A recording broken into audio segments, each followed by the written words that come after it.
2017 жылы білім саласын қарыштатып дамытуға 98,4 миллиард теңге бөлінген. Бұл қаражат білім беру мекемелерінің материалдық техникалық базасын арттырып, білім деңгейін көтеруге жұмсалған.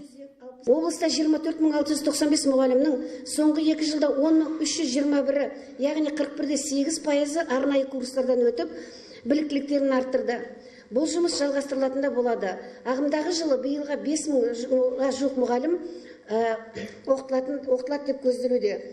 Биыл 819 мұғалім ағылшын тілінде курстардан республикалық бюджет есебінен өтетін болады. Өткен жылы да бұл көрсеткіш 850 болатын. Жаңартылған мазмұндағы бағдарламаға қатысты оң жұмыстар көп болғанымен, бұл бағытта да шешімін күткен мәселе жоқ емес. Оның ең маңыздысы кадр тапшылығы. Мәселен, облыс бойынша 348 зейнет жасындағы ардагер ұстаз әлі күнге дейін жұмыс істеп жүр. Әсіресе жаратылыстану пәндерін оқытатын мұғалімдер тапшы. Басқарма басшысы проблема 1-2 жылдың көлемінде шешілмейді деп кесіп айтты.